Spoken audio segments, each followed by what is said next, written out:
Je voudrais prêcher aujourd'hui, frères et sœurs, c'est un grand mystère. On est avancé dans ce congrès sur l'unité.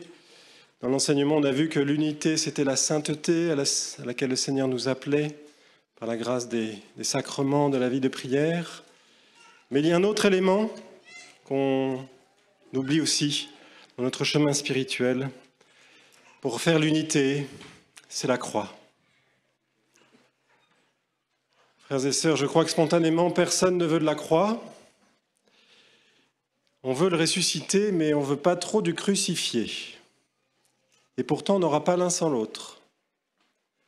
La croix, c'est un mystère central de la foi. C'est par la croix, par les souffrances de l'homme-dieu que nous sommes sauvés. Et nous aussi, frères et sœurs, nous souffrons. De sa première heure à son dernier instant, la vie humaine en est toute pleine. Et comme pétrie, la douleur est dans notre naissance, elle est dans notre trépas. Et lorsque fatalement poussés, nous cheminons de l'un de ces termes à l'autre, à peine pouvons-nous faire un pas sans qu'une douleur, appostée sur la route, s'élance sur nous comme sur la proie qu'elle attendait, tantôt dévastant notre esprit, tantôt déchirant, rongeant notre cœur, tantôt enfin nous faisant de notre corps un véritable instrument de supplice. C'est par ces mots que Monseigneur Charles Guay, un grand spirituel du 19e, introduit son thème dans son livre sur les vertus chrétiennes, sur le mystère de la douleur. Et il se pose ensuite la question, le pourquoi, que peut-être nous nous posons nous aussi. Il dit, est-ce que la souffrance est-elle d'institution divine? Non, vous le savez bien, la douleur n'entrait pas dans le dessein primitif de Dieu sur notre terre. Non pas même la douleur que traduit le vagissement d'un nouveau-né. La douleur n'était pas là, au paradis. Aucune forme, aucune nuance, aucune ombre de douleur. C'est par le mystère du péché que la douleur, la mort, est entrée dans le monde. Vous savez que par nature, l'être humain peut mourir. Mais Dieu, quand il a créé l'homme, il l'a élevé tout de suite. Il n'y a pas eu un instant où il y a eu l'homme tout seul dans sa nature humaine. Tout de suite, cette nature a été élevée à la participation à la vie de Dieu, la grâce. Et c'est cette participation, ce don de la grâce qui donnait cette grâce particulière de ne pas souffrir et de ne pas mourir. Et comme l'homme a péché, eh bien, il a perdu cette grâce. Et donc, il va souffrir et il va mourir. Mais Dieu est innocent de tout mal. Alors, pour être en mesure, frères et sœurs, de percevoir la vraie réponse au pourquoi de la souffrance, nous devons tourner nos regards vers la révélation de l'amour divin, source ultime du sens de tout ce qui existe. Le Christ nous fait entrer dans le mystère de cette souffrance et nous fait découvrir le pourquoi de la souffrance. Mais d'abord, je voudrais faire un rappel fondamental, frères et sœurs. Dieu a livré le Fils pour sauver l'homme, pour éviter la véritable souffrance, la souffrance définitive, c'est-à-dire la damnation, l'enfer. C'est ça, frères et sœurs, la véritable souffrance. C'est la pire de toutes les souffrances. Elle est horrible parce qu'elle est éternelle. Saint Jean-Paul II, dans son beau texte sur la souffrance, que je vous invite à aller lire, creuser, approfondir, parce qu'il y a des lumières incroyables. Salvifici doloris, la douleur, littéralement, qui fait le salut. Dieu donne son Fils unique afin que l'homme ne périsse pas. Et la signification de ne se périsse pas est soigneusement précisée par les mots qui suivent. Mais est la vie éternelle. Ça, c'est dans l'entretien du Seigneur Jésus avec Nicodème. Et donc l'homme, dit saint Jean-Paul II, périt quand il perd la vie éternelle. Le contraire du salut n'est donc pas la souffrance temporelle, une souffrance quelconque, mais la souffrance définitive, la perte de la vie éternelle, le fait d'être rejeté par Dieu, la damnation. Et donc le Fils unique a été donné à l'humanité pour protéger l'homme avant tout contre ce mal définitif et contre cette souffrance définitive. Alors le Seigneur a donné une réponse à ce mystère de la souffrance, il l'a prise sur lui pour la transformer de l'intérieur. Pourquoi ? Parce qu'il l'a uni à l'amour. La souffrance humaine atteint son sommet dans la passion du Christ et simultanément, elle a revêtu une dimension complètement nouvelle. Est entrée dans un ordre nouveau, elle a été liée à l'amour. Voilà ce qui change radicalement toute la donne. Donc frères et sœurs, Jésus nous montre le chemin.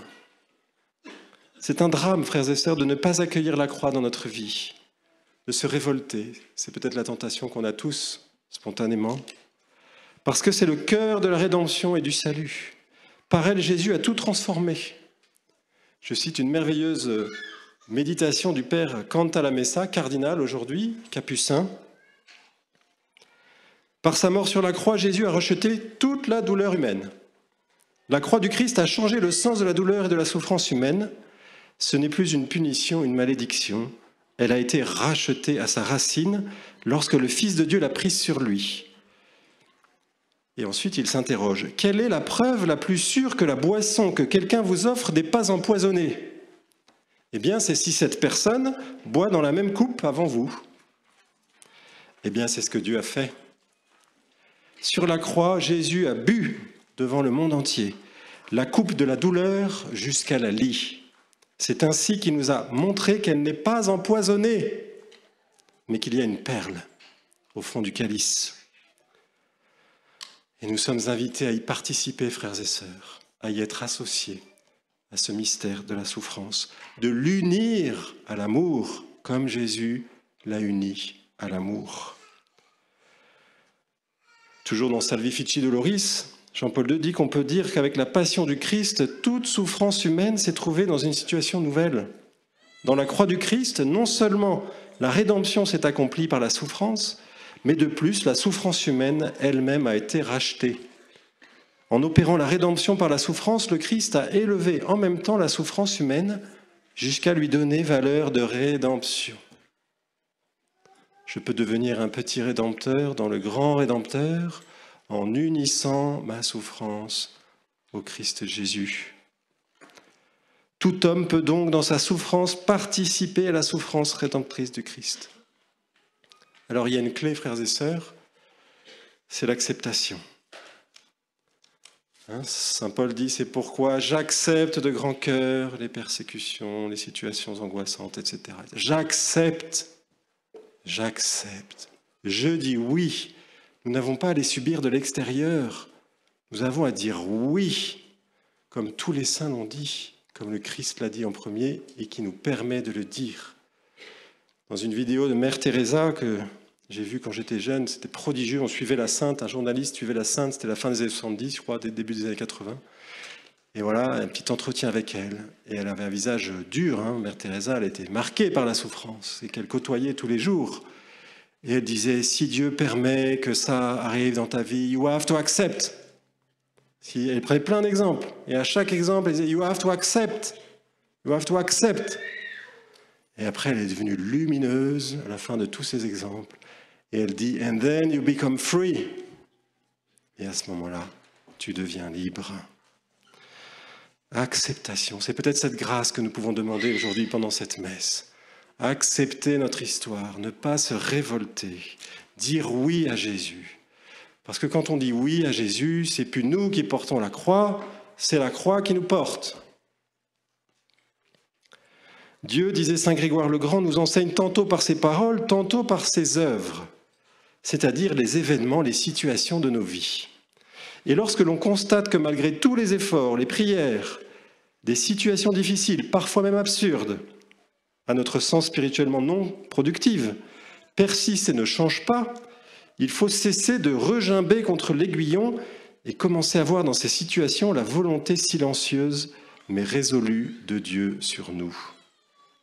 Et l'expérience, frères et sœurs, montre que ce n'est parfois que lorsque nous avons prononcé un oui total et profond du cœur à la volonté de Dieu que ces situations de souffrance perdent leur pouvoir angoissant qu'elles ont sur nous.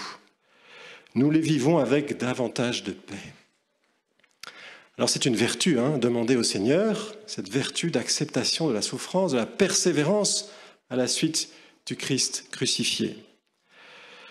Toujours Jean-Paul II, dans son texte sur la souffrance, dans la souffrance est comme contenu un appel particulier à la vertu de l'homme qui doit l'exercer pour sa part. Et cette vertu est celle de la persévérance dans l'acceptation de ce qui dérange et fait mal. Vous voyez, tous les saints ont le même langage. L'acceptation. Et en agissant ainsi, l'être humain libère l'espérance, qui maintient en lui la conviction que la souffrance n'aura pas le dernier mot, ne l'emportera pas sur lui, ne le privera pas de la dignité de l'homme, ni de la gloire. Alors finalement, frères et sœurs, ce chemin est une preuve d'amour. La première manière de montrer à quelqu'un qu'on l'aime, eh bien, c'est de vouloir son bien. Mais il y a une deuxième étape, être capable de souffrir pour celui ou celle que j'aime, comme le Christ nous l'a montré sur la croix.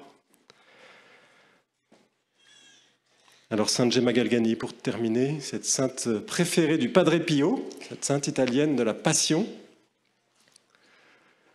elle dit à un moment, vous savez qu'elle ne tenait pas devant le Saint-Sacrement plus de 15 minutes, parce qu'elle brûlait littéralement. Elle était tellement en feu intérieurement que c'était trop. Et donc elle disait à son papa, elle avait 8-9 ans, « Papa, il faut partir de l'église, là, je brûle. » Je ne sais pas comment font les gens pour rester devant le Saint-Sacrement, moi. Moi, au bout de 15 minutes, je vais être en cendres. Sainte Gemma Galgani, très jeune. « Ô mon Jésus, je voudrais tant vous aimer, mais je ne sais pas faire. » La voix habituelle lui répondit, « Tu veux aimer Jésus toujours? N'arrête pas un instant de souffrir pour lui. La croix est le trône des vrais amants de Jésus. La croix est l'héritage des élus en cette vie. Amen. »